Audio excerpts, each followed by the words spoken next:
Okay, we'll get started. Um, Hello, my name is Jonathan Lowell from Planet Texas 2050. To begin, I wish to present Maria Rocha, who will conduct our land welcome. Amanam. Amanam is a greeting in the Kwawasekan language, the original people of this land called Texas. Dalmanam ba nahuai. Welcome to our homeland. As part of our welcome, I'm going to be singing a water prayer song in the Kwawasekan language. It's Nahamkam Ahewakyana. Nahamkam means we will remember Ahewakyana, the sacred springs. These are the sacred springs of San Marcos that have never gone dry and that are the site of our creation, where we came out from the underworld onto Mother Earth. Naham Gam Ahewakyana.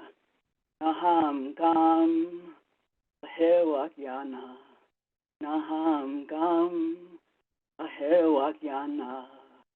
Naham Gam Ahewakyana. Naham Gam Ahewakyana. Naham Gam Ahewakyana. Naham Gam Ahewakyana. Naham Gam Ahewakyana. Naham Gam Ahewakyana. Naham Gam Ahewakyana. Naham Gam Ahewakyana. Naham Gam Ahewakyana. Heana Hene Your Way. Hene Your Way means with all that I am, or with all that there is. So I sang this water prayer song with all the essence of the universe. Yomanam, it is good. Jonathan? Thank you, Maria. So, Jonathan Lowell, I am the Engagements and Programs Coordinator for Planet Texas 2050, a research initiative at the University of Texas with the goal of being of service towards making the state of Texas more resilient and equitable. We do this by undertaking interdisciplinary research that aims to make societal impact. As part of this project, we started this panel series, which we call Resilience Roundtables, to bring together leaders across academic, nonprofit, and government, advocacy, and artistic sectors. We organized these with a handful of speakers and a moderator from the Planet Texas 2050 network with topics that intersect with the issues of resilience, climate justice, disaster preparation and response, past societies and resilience, environmental humanities, and more. For this academic year, we are calling this Tracing the Flows, a year-long panel series on the ways water contours land and life. And we'll be touching on the myriad ways water shapes our lives. For today, we have a panel of educators that operate in diverse pedagogical sites who all attend to water as a humanizing pedagogical tool. And to lead our discussion today is Katie Dawson, who I will turn it over to now. Thanks, Jonathan. I really appreciate that. And Maestra Maria, thank you for that gorgeous welcome. It means everything. My name is Katie Dawson. I am an associate professor at the University of Texas at Austin, pretty complicated place to be at. And I head up the MFA in Drama and Theater for Youth and Communities program in the College of Fine Arts. I also have the great honor of serving as head of creative collaborations for Planet Texas 2050. I have that role because my writing and teaching and research really looks at how we might use the arts as a way to increase equity and justice and belonging in teaching and learning. And I have to say, I am particularly interested in how the arts can be used to recenter our young people, our students, and our teachers as not the problems that often outside folks want to fix in education, but rather the deep knowledge keepers and leaders and designers of how school improvement, if we're going to use that phrase, can most effectively be achieved. And I do that work particularly with Planet Texas because I'm really interested in how artists' methods broaden possibilities. They are non-reductive and can attend to humanistic and natural concerns. And speaking of natural concerns, this is a session that is about water. And I love in a way that we are also the ending point of a series, that year-long series about water, but also I think the beginning point, hopefully, to launch us into think continuously about and deeply about our own relationship between water in our lives. And I might invite you to take a moment to think about that for yourself. Water is more than just a life-sustaining natural resource. It is metaphor and stories. It is images. It is spirituality. It connects ideas and practices and lifeways. It connects us to each other, to the land, to our histories. I want to say I am a learning person on this panel. I am so excited for all of us to get to engage with the group that we've assembled here today. I'm going to try to keep my voice pretty quiet so I can learn and engage with all of you. It is part of our pedagogy to share who we are in space. So I am going to put a little chat note there. I love that Emmy already put a thought out there. Thanks for that, Emmy. Broke the chat barrier, which is good. But feel free for folks who are listening as participants and hopefully engaging in that way that you also put yourself in this space with us. So feel free to put your name that you like to use in this space today, and maybe however you want to locate yourself. So I put an example in the chat, and you can do that if you want. And if that's not your jam, that's also okay. The last thing I'm going to say is that we are going to begin this time together with each of the panelists sharing some ideas and practices and parts of their work that particularly come from these connections with young people and water as a sort of teaching and learning space. We're also going to kind of do away with that academic ease of like long bios of each other. Those are on the website, and those things matter, and you can check those out. But in this collective shared space, we're just going to introduce the first names of each other and let folks introduce themselves as they care to do so. We're going to flow through some presentations from each of the panelists to get us started. And then we'll have some crosstalk, some flow between of ideas and inspirations, which I will probably lightly facilitate, but we'll also invite my panelists to jump in and lead and guide as well. And we'll make sure that there's time for all of you who are joining in on this listening and learning to also, if you have questions or ideas, to put those in the chat. I'll try to do my best to track that so that those ideas can get sprinkled in as we have time. Our time is short, but hopefully meaningful. So with that in mind, I'm going to pass this over to Maria Roca and Mario Quesada, who will take us on our first learning journey.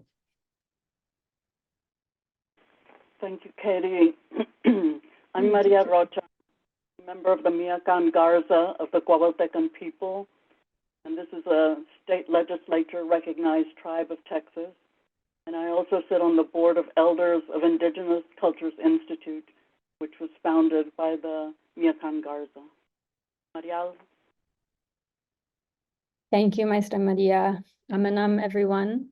My name is Mariel Quesada. I am a guest on Coahuiltecan and Tancoa lands, where I've been spending a lot of time with the water here, Sawan Papico and Ajewakiana, two of the sacred springs of the Coahuiltecan people. I've been studying and practicing how to center on the teachings of Wana, water in Coahuiltecan, and land in my practice. And I've been doing so while serving as the director of the Indigenous Cultures Institute, the Anko Institute, Shinachli Pedagogy for Educators, as well as our youth program, the Indigenous Arts Summer Encounter. And while pursuing a doctoral degree in cultural studies and education at the University of Texas at Austin, and teaching students that are aspiring to become K-12 and community educators. So today we are going to share with you a little bit about that work. What we're going to be sharing with you today is about living, learning, and teaching with Wana. and Ajewakiana, building our relationships and responsibilities with water. The mission of the Indigenous Cultures Institute is to preserve the culture of Native Americans indigenous to Texas and northern Mexico and maintain our covenant with sacred sites, such as the springs, which I will largely be talking about today. And a question we all kind of talked about beginning this, our dialogue with each other. What we're going to share today is the importance of and centrality of our future and youth in this work. Where I come from on my father's side in Michoacan, along the Rio Lerma, Itzi, which is water in Purépecha, is increasingly scarce, yet its memory and countless teachings, as held by the abuelos, abuelas, family members, and others in the region, in their stories and as documented in artwork and murals, are abundant. And this is what I hope to share with, what we hope to share with and inspire in our future and youth. I'm gonna move the photos one moment. Okay. So for the Cuahuitecan people, members of the Miacan Garza Band of Cuahuitecans who co-founded the Indigenous Cultures Institute, they teach us about the sacredness of and our responsibility to water and its people. As educators, students, and guests living, learning, and teaching in Indigenous lands in Central Texas, we start here at Ajewakiana, the sacred springs to the Cuahuitecan peoples, which is still a gathering site, a place of ceremony, and it's central to our work with the Indigenous Cultures Institute. ICI hosts our annual powwow and other events here. It will soon become the site of the Indigenous Cultures Institute Center, and it has served as a central site for education programs, including our youth program and teacher education program. WANA and its teachings flows through all of our programming. As Fikili Numolo, Marisa Munoz, who we will hear from today, Megan Bang, among other Indigenous scholars, write about, and as theorized by the elders with whom I work, there is much to be learned and practiced as educators and learners when we recenter on teaching and learning on our other than human relatives, specifically when we recenter on water as teacher. Both our youth program and the Summer Indigenous Arts Encounter and the Tanco Institute Chinachli Pedagogy for Educators begin and end with WANA and Ajewakiana.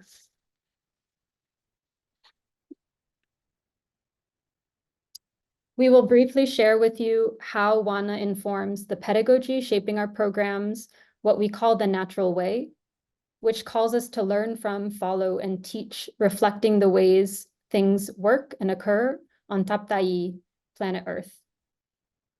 WANA's teachings encourage us to be fluid and to be collaborative in planning and facilitating our encounter and the Tanco programming.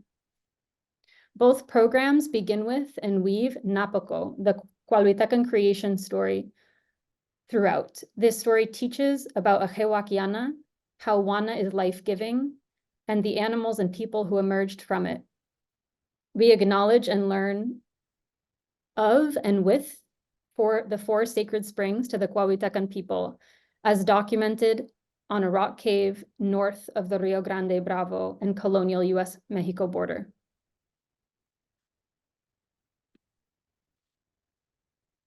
During the encounter, water is at the center of our community altar, always reminding us of its centrality to and connection with everything. We practice sharing gratitude for water and not taking it for granted. And we share this teaching and model this teaching for the youth.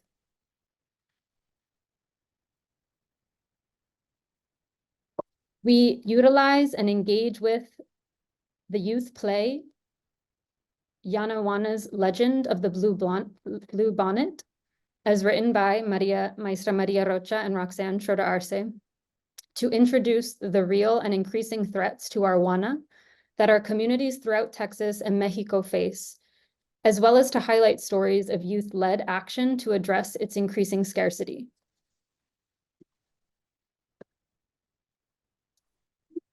We discuss, embody, and create poetry, writings, paintings, and more that represent Wana, including our relationship with and our responsibility to it.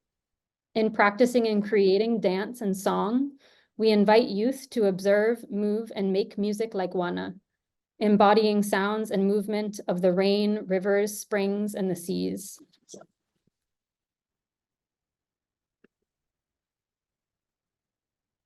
Wana is central to our community murals, painted by our youth during the encounter, as seen in the top image, and in our community gatherings, as seen in the image of the mural below, called the Cuauhtécan Guardian Spirits of the River, painted by Ernesto Hernandez and Cindy Tovar. With support of youth and their families, this mural can be found on a major street in San Marcos and helps grow our community's awareness of the presence and sacredness of Wana in the region.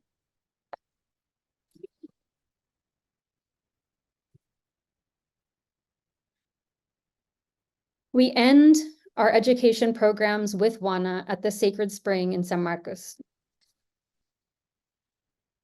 Our encounter and the Tanco Institute culminate with a Cuauhtécan water ceremony and gathering at a Hewakiana. At the encounter, youth's families join us in building relationships with each other and Wana and expressing gratitude for all of its teachings.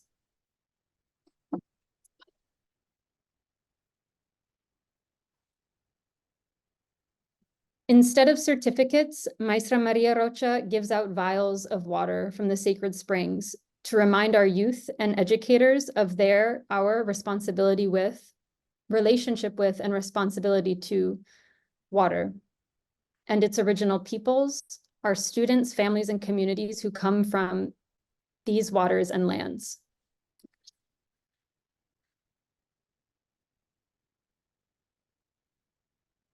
Yomenam.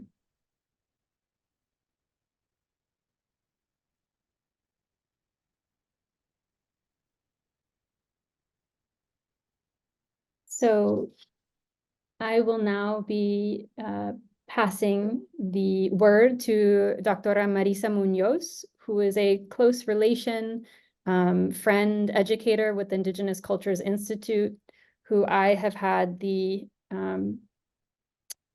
opportunity and privilege to get to know in the capacity of a university professor and mentor, and also in learning about Dr. Munoz's ongoing work that is really central to our work, as I've just spoken to at the Indigenous Cultures Institute with water as pedagogy. So, Dr. Munoz. Thank you, Marial. Thank you for such kind words. But also, I really want to just take a moment to say thank you for being in relation. Thank you for being here and engaging the conversation to everyone here. I know that we borrow you from whatever you have going on.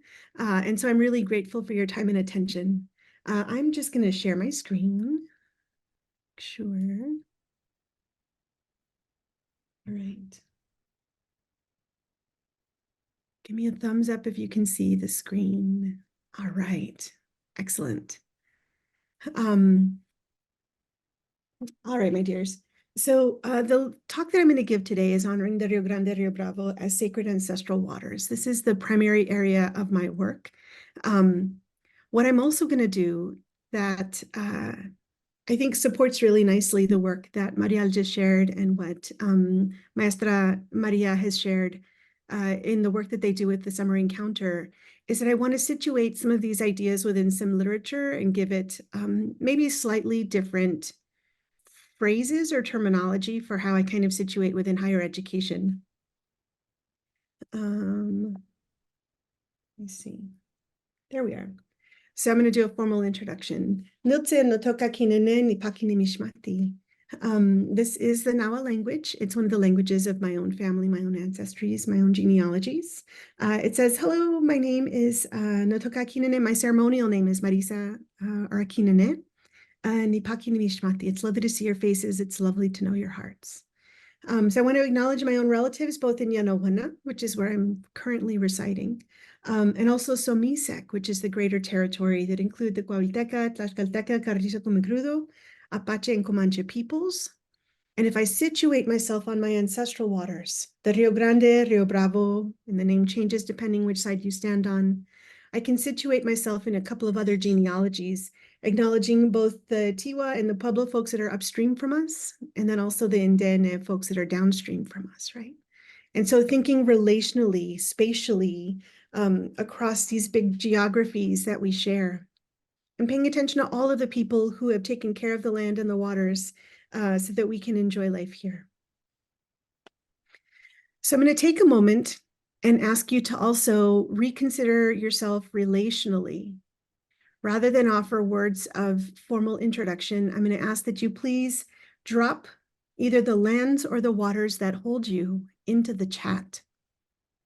What waters hold you? It could be in the ancestral name, in the local name, however you want to write that in. What are the waters that hold you or that you consider home?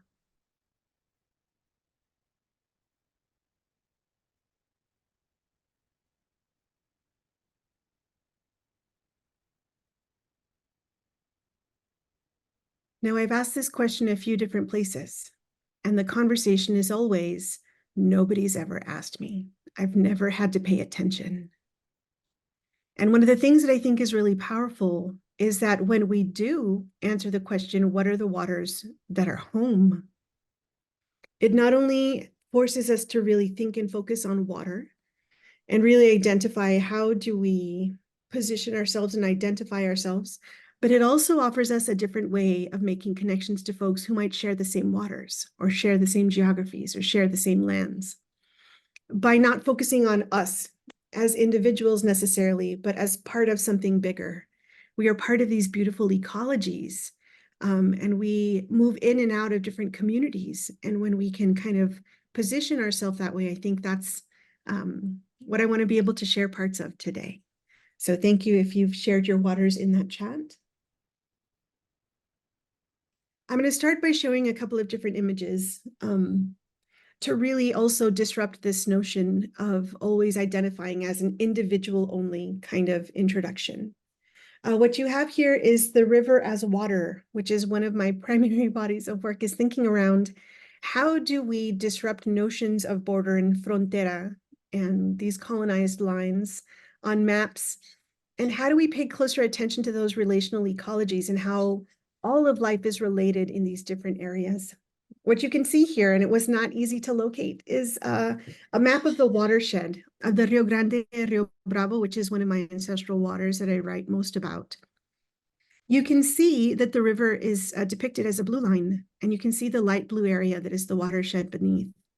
And what we understand from a biological perspective is that all life is connected in these different areas where water is life. Not pointing to the fact that water enables life, but the very water itself, like the very water itself, is the life in all of us, connecting us in this ecology. And so when we look at these other depictions of where we live and how we understand, we can understand the notion of genealogy, and we can understand the notion of how we're related. And we can understand how people and flora and fauna have moved throughout time, right? These different chapters or eras of time of how we've inhabited these shared spaces. And so sometimes I think it's important that we disrupt even our own thinking around water. And when we're thinking specifically around literacies, I tend not to use the terms of literacy as a teacher educator. I tend to understand it more as a fluency. When people are fluent in their local ecologies, when they know their local flora and fauna, when they understand the seasonality of different bodies of water or of the land around them, when they can expect the different seasons and maybe even shorter, like lunar cycles, how different timeframes of life relate where they live. I think that we can understand fluency to be a better way to describe being that familiar with where we live, rather than literacy. even though literacy offers some really interesting metaphors as far as being able to read the world around us. The other part that I'd like to point to is this notion of sister cities. Because I focus on the frontera of the Texas-Mexico border, we can understand how there are really quite a lot of communities where the community itself is a much larger community. And even though depicted here, they look like two separate dots with a line between them, really what we're looking at are these really large interdependent communities that happen to have a river running through them and that happen to be, split on each side of an international border. But I think it's interesting that we disrupt notions of who is impacted or not impacted. Because if we're paying attention to the ecological effects and the ecological relationships, there's not very much that's actually dividing the life in these different communities on each side.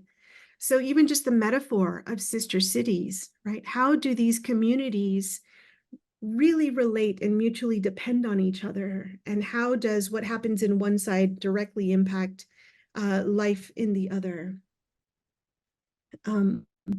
So part of my work is to go back home to my hometown in Laredo, Texas, and to look not only in the archives of what was, but also to compare it to what are the landscapes that we now consider familiar and current when we're thinking about water in particular.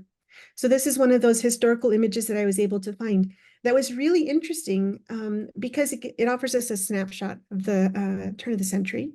And we have some comparison that's pretty easy to do when we pay attention to the aerial and drone footage that we have now access to. It helps us to understand the bigger picture in a very literal way. What does the river look like? How has the path changed? How do we inhabit these different relational ecologies? Now, where I'm from on the border, there was this long history of particular community members with the job of being barrilleros who would come with barrels of fresh drinking water. Some of it came straight from the river. Some of it was delivered to different homes and communities and little neighborhoods across the community to really pay attention to what is the water that we're drinking, what we do to the river, and how does that directly impact what we have available in our homes for drinking water. So this is one of those air photos that I was sharing. It's a drone image. And what you see here is both Laredo on the left-hand side, Laredo on the right-hand side and Nuevo Laredo on the left-hand side. And so the reason that this is so personal is that my dad grew up in a home that is just off of the right-hand upper corner of the image that we have here. And so we can understand how the infrastructure has definitely grown. And you can see the dashed white line across the bridge. Those are 18-wheeler trucks that are moving back and forth across the border. And we can understand how in just a couple of lifetimes, we have inhabited this space in such a different way. So part of my work was to go home and ask our elders, how has the river changed in your lifetime? What was here before? Where did you learn to swim? What would you like to share? And when I share images like this one that depict the green spaces that we all inhabit and share, some elders are able to think through the plant and animal relatives that also share the shared space. I was able to find lots of folks that were able to point to particular geographies or points in the river where it was safer to learn how to swim or not safe, right, to learn how to swim. And then that's how I kind of started to map out what are the areas where our elders were fluent with different parts of the river and where to find different parts of, non-human kin, and what were the temperaments of the river, whether or not we were experiencing the weather and the precipitation immediately, or whether there was rain that maybe fell upriver that we were experiencing, and we can tell by the turbidity of the river. And those different bits of being able to read the river and being fluent in the temperament of the river became really interesting in the work that I was doing, and the work that I think I'm also trying to recapture for our young people. Partly because humans have a very short memory. We tend to forget after about 25 years. And so as I was documenting what was going on with the Rio Grande, specific to Laredo, Texas, being my hometown, what became clear was that there were patterns of absolute biological devastation, where if the systems that be and the folks in decision-making power just wait a little longer than 25 years, all of those good lessons learned and those really hard, terrible lessons learned that might shape how we move forward are conveniently forgotten, right, by the passage of time. And so this is an example of how there was a really devastating defoliant used to strip the Laredo, Texas side of all of the foliage so that the high-powered cameras could surveil and really amp up border security. But what they also did, and what folks weren't really talking about, was that when they aerially sprayed this, they were introducing a permanent chemical into our ecosystem upriver of where Laredo, Texas gets its drinking water. And so to think through multiple generations of what's this going to do, and you can see even in the opposite bank of the river, how just the application was also devastating the foliage on the other side. But thinking through, like, what have we done to our drinking water? What have we done to the ecologies, the protected little niche ecosystems all along the river? Our Rio Grande being one of the most endangered rivers in the world, that does have endangered species up and down because it's such an old river and it has so many bends and nooks and crannies, where these are the only particular conditions where there's different non-human flora and fauna that can survive in those particular little ecosystems. And so really paying attention to how this happened in 2009, and yet more recent conversations around border security have resurrected the idea of using the same kind of defoliant that is a proprietary cocktail of chemicals. We don't actually know what's in the cocktail, to strip out different ecosystems along the river. So part of what I think is really important is that we pay attention in the bigger picture. This is immediate, like this is personal, this is our communities, this is our future. And so how do we allow ourselves to engage even when it's really difficult, to speak back and to make sure that we have a safe, sane, healthy future for our young folks? How do we make sure that our young folks are able to learn from these kinds of lessons so that those same mistakes aren't repeated into the future? So here in a snapshot is the overview of how I sometimes position myself as I'm thinking through water. I really want to be able to dig deeper than the notion of just the river being the border and focus on the idea of water as that life that sustains us all. So how do we uncover and always highlight and make primary the notion that the river is water first? The river became a border later. The river is water first. Water is what sustains us all.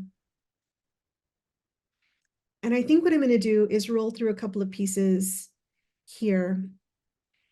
When I'm situating myself within academic literature as a teacher educator, and as I'm thinking through how do we need to blend some of these very distinct disciplines, the best way that I can think through it is to use this notion of relational ecology that dips into STEM thinking a little bit, which is where people like to spend a lot of attention. But this notion of relational ecologies, it engages ancestral knowledge and ancestral ways of being and thinking so that we're able to remember past our, little lifetimes. How do we remember those really good lessons that each of us carry through ancestral knowledge? How do we also pay attention to this notion of collective memory and living archive? Not only as individuals, but paying attention, for example, to our elders. Our elders are archives. Our ancestral languages are archives of knowledge that have accumulated over many, many years within these different ecologies where we live. And then there's this really beautiful Indigenous scholar named Kwokanen who often uses this word responsibility, both as a singular word that we're all familiar with, but also as a word broken into two. What is my responsibility or my ability to respond as I'm seeing these new contexts around me? And so as I'm thinking through some of these ideas with water, I specifically and always in my heart of hearts want to be able to reach out to what teachers need to do, right? So I used to teach 6th grade. I will always and forever be in my heart a 6th grade teacher. And as I'm thinking through what do I want to leave behind, the legacy that I want to leave, it's this idea that we need to teach our young people and we need to help them to understand some of these complicated histories and the different ways that they can do interventions. And so for teachers in particular, when we talk about this, It's a gentle reminder that the TEKS or the standards tell us what to teach, but there's all different kinds of ways to get to how to reach our young people. And it's in those pedagogical practices that we're able to be a bit more flexible and really make connections that are personal and student-centered and forward-facing. So really building out those personal pedagogies that help teachers guide some of this work. Kids will automatically trust the authenticity and being able to understand not only the world around them, but how things have been in the past. Part of it is that when we move forward with this, we also have to reconsider that it's no longer the older models of just the teacher in the front of the classroom delivering content necessarily. We have to model what it is to be curious and to engage and to ask questions and let our own learning process be part of the modeling for our young people. And so when I'm talking with teachers, I often remind them, you don't have to be the person who knows everything. You just have to model to the young folks how to ask good questions and how to engage and sit with some discomfort. And so those are the parts that as a teacher educator, I think it's really important that we allow those learning moments. And we share that with our students. And more than anything, I think what it points to is this notion of global citizenship, really helping our young people to understand that their voice matters and that they have a responsibility and an ability to respond, right, in different ways that sustain and nurture and make space for difference, and looking forward to a healthy, brighter future. Yeah.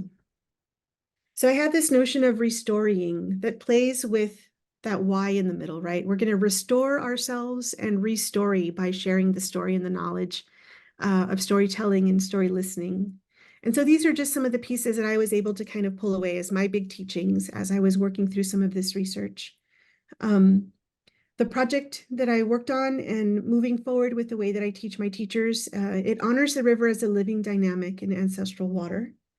It revitalizes the notion of relational ecologies and how we are all related to each other in these places where we live.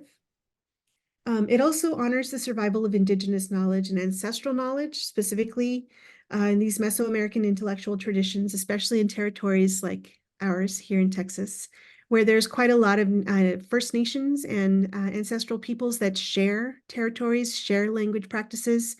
And so how do we recognize that these things have survived? Always being able to recognize our elders and honoring our elders as the archives of these bodies of knowledge. And then also really supporting our young learners to know not only that they have a place in their school, but also being able to build that they have a place within our community as the future and as nurtured and honored contributors. Yeah, that's what I'd like to share today. I'm always open to conversation. And so what you'll find at the website where we have this panel documented, and then also at the beginning of my slide deck, you'll find some contact information. I'm always interested in talking with folks who are interested in talking about water and really being able to document stories. And I'm most honored to be able to have a conversation with each of the honored folks on our panel today. With that, I'd like to pass the word over to Amy. Marisa, thank you so much. That was just lovely and gave me all kinds of new insights. I am grateful to be a part of this group of people today, and excited to reconsider my body of water that I find myself in closest connection to, which is Barton Springs, and also the Chama River in northern New Mexico, what many refer to as northern New Mexico. And also, I was thinking also about the Gulf of Mexico, where my ancestors traveled across to arrive in this place and time. So thank you, Marisa, for being kind of inviting me into that investigation, which I'd not participated in before. And I know as a teacher, I'm going to turn around and ask that question to my students maybe tomorrow in class. So thank you so much for that.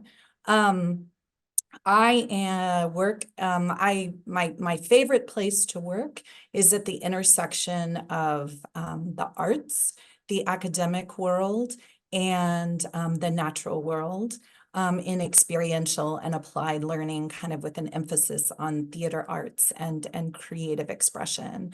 I teach K-5 drama at St. Andrew's School in Austin, where I've worked for a long time. And then in the summertime, I'm have the gift of getting to be in northern New Mexico region, working with lots of different folks and in lots of different ways up there. And I'm excited to just share a little bit about my work today. What I'm, so kind of what touches me so much in this moment is how these kinds of conversations bring up so many more kinds of questions and new opportunities than they do necessarily something that's, a finished product. So I hope to share my work with that spirit of it being, something that's ongoing and something that I so have the gift to do. I'm in a classroom on a daily basis during the school year with children primarily in the K-5 age range. And I love my work, but I will say that it feels more and more important every day, which is a lovely place to be after having done it for quite some time, to be able to say that it feels more important now than it did many years ago is a true gift. And to touch ongoing learning with my students through that process and through them being really my teachers. I feel like the classroom is such a laboratory where I get to discover them and the world around me, and we get to engage in that process together. So I don't know, I guess I've always had the gift of having a very deeply intimate relationship with nature and water specifically, actually, and spend quite a bit of time in rivers, spent as a child and then continue to do so as an adult. And I feel that nature and the arts really speak the same language, which is the language of creativity, of creative expression. And that as we try to confront these challenging and complex changes in the world around us, that the arts offer us a really kind of unique pathway into having those conversations with hope and beauty and connection, as opposed to kind of siloed experiences. I find that the arts offer me a place of lifting up, even when I'm working with the challenging issues related to climate and changes that are happening in our world with my students. So all of the arts are a pathway. Drama specifically is the one where I spend most of my day. Here are a few of the things that I think drama specifically gives us in our moment today, when everything is so technological, and we are in that moment right now together in this space, and yet we're finding the humanity in it. Drama is in real time, and it's really lovely to get to work with young children and have to sort of confront how that is different than perhaps their experience that they're having watching a movie or playing a video game or whatever the case might be on a day-to-day basis, that there really is something different about this moment than any other moment. The embodied experience of drama and the arts, the place in which it's witnessed by others, and maybe that deep impulse we have as humans to be witnessed. That place in which it's expansive. And we already talked about the power of story. Drama gives us that deep connection to an oral history, to storytelling, and is such an ancient form of connecting through that process of story and sharing them.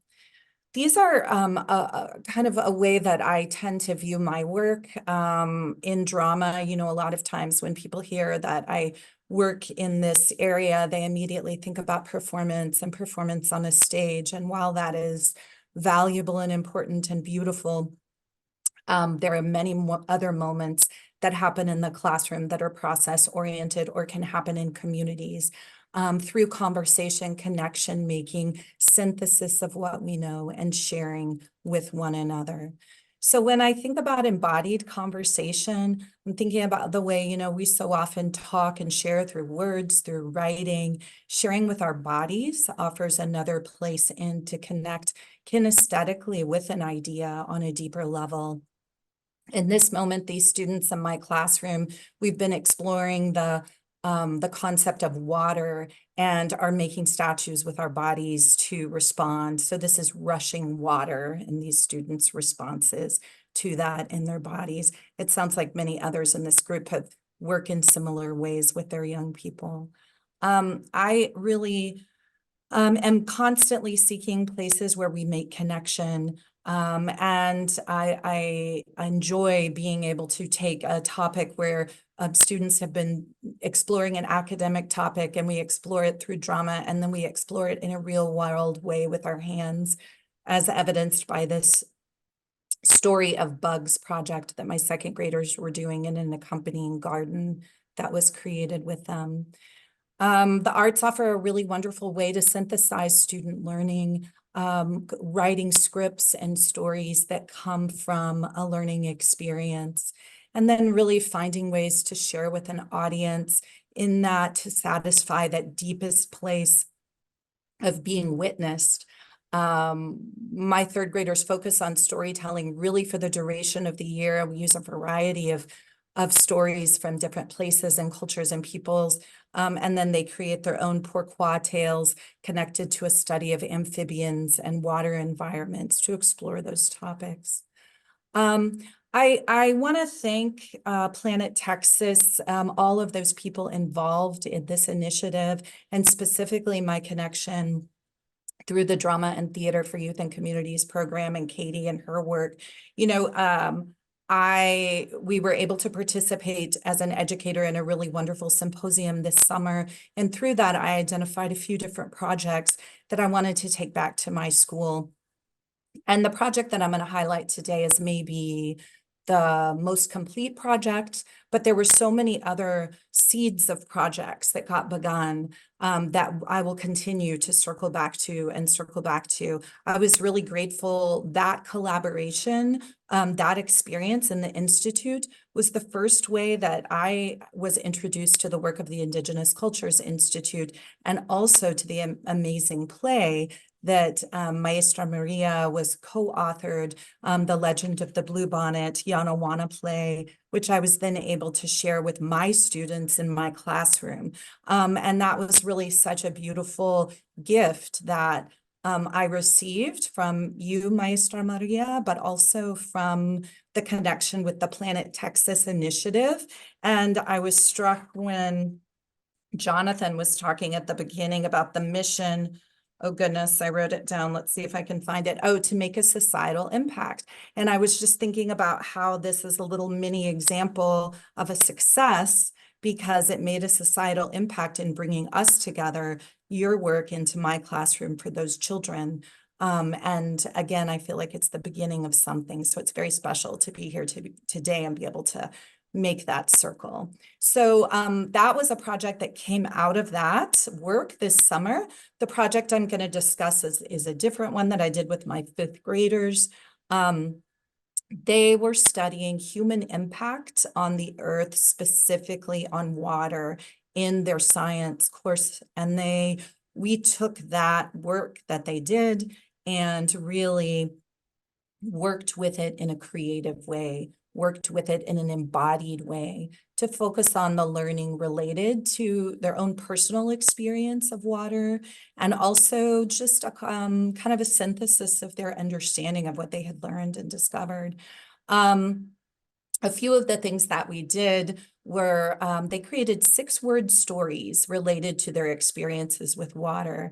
They also chose a tool of creative expression and developed an artistic piece to demonstrate their learning, and then shared it with an audience of 4th graders.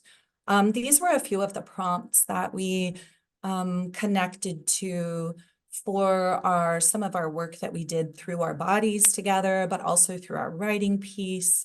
And I was amazed by the depth of engagement, the length of engagement that my students experienced as they considered some of these ideas. These were some of the 6-word stories that they created, and I just absolutely love the range here. I'll take a minute and let you kind of look at them. I had one child whose name was Ronan, and so his 6-word story was half God and son of Poseidon, which is a connection to his namesake. He saved me, thank you, Dad, was a personal connection that a child had. And sometimes water is hard to get, really simple, but really represented a depth of understanding that was really a shift for these students.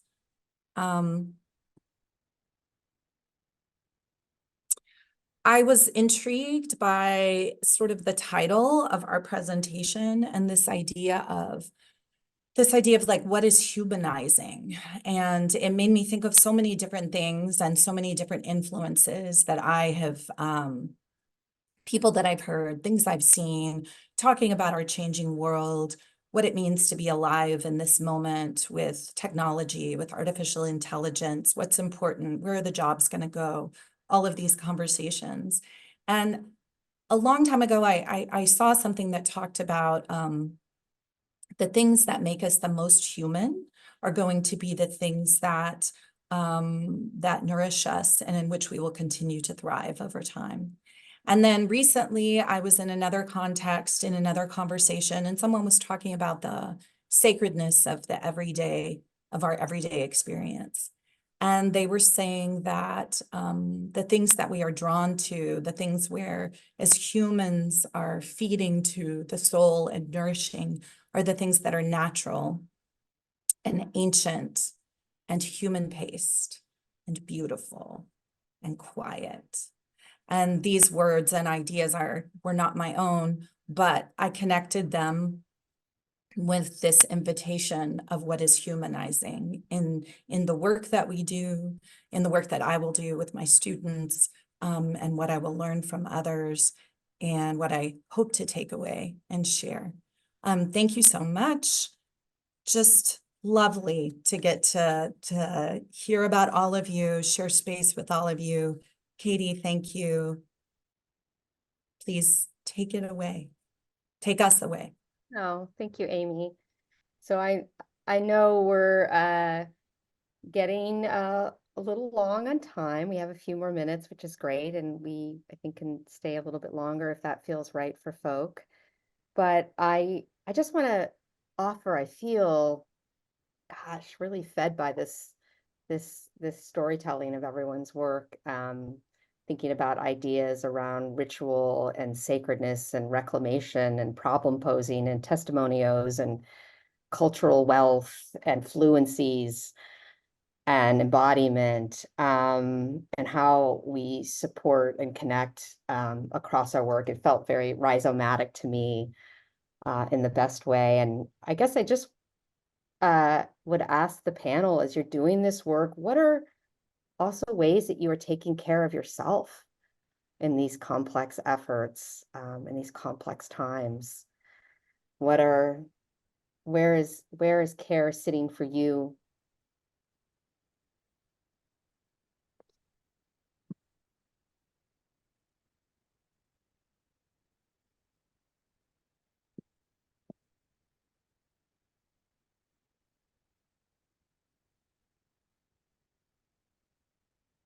I can start, but to just share, I live in UT graduate housing, and it's right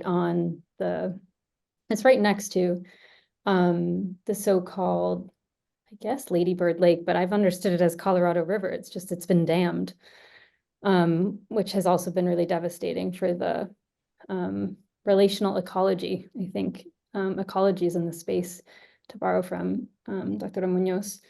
And I often, throughout my doctoral studies and also in growing my relation with the sacred springs in San Marcos and also in Austin.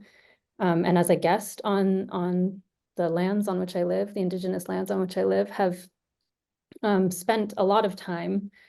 And I think I've especially noticed in these heavy times that we're going through, especially here at UT Austin, across university campuses, in going more frequently to the Colorado River. There's a space called Redbud Isle that is walking distance from where I live, and I go there for prayer. I go there for strength. I go there for a lot of thinking and preparation before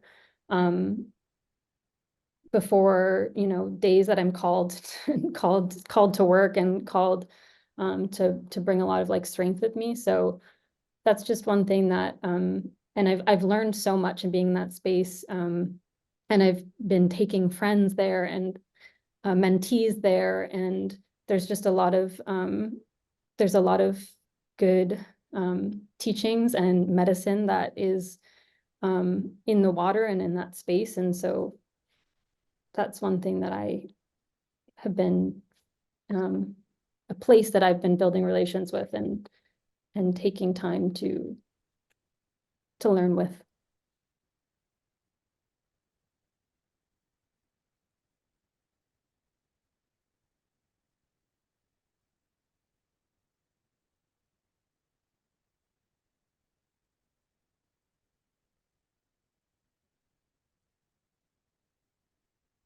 I appreciate that. And it makes me think about in complexity. I think part of all of this work, and I see the sort of healing centered ways each of you are making engagements, which is also why I often want to ask folks who are doing the important work that all of you are doing in your own ways about where that comes for yourself, because I think those spaces are important. Is anyone else drawn to answer that question? Or I can also bring up another one or invite Marisa. You might have gotten a little nod there. Yeah, I can answer that question. Yeah. First thing that came to mind was one of those lessons from Mr. Rogers of look to the helpers, right? They're the helpers. Because it's easy to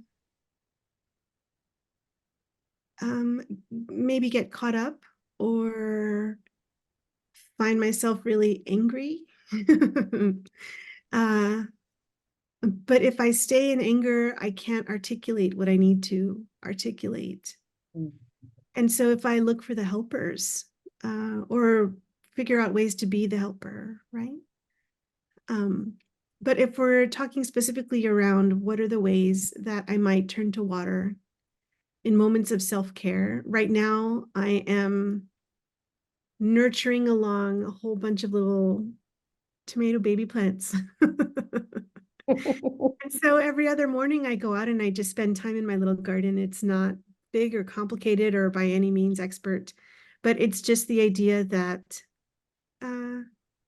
that's quiet time when I can spend watering my plants and plucking out weeds and just being present and being a silly little human in the garden. And so some of those moments I think are also, I think back to what Amy was talking around, like humanizing and their quiet moments. And it's a time when I can occupy my hands and dig around in the dirt and let things kind of unravel back here, where being angry or being reactive isn't the long-term strategy.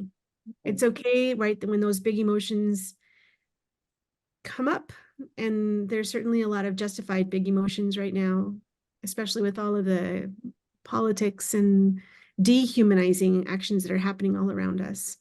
But then really taking a breath and playing the long game and thinking through how can I let those feelings pass and center and move forward in productive ways? How can I be a helper?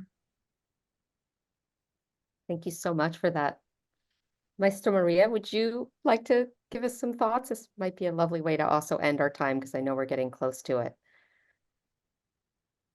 We hold a water ceremony for the children, for the youth and the families next to the shores of the springs. We gather in a circle, and then we gather water ceremonially, and we pour water into the hands of each child.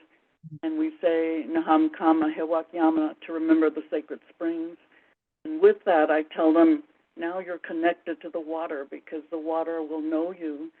Whenever you have problems or stress or need help, come here and hold your hand up to the water, and the water will recognize you, and the water will help you. So there are ways to connect with water ceremonially, and I think that's important too, to create your own connection to the water and honor that. Thank you. Thank you for calling us in today. Thank you for closing us out with that culture of care and connection.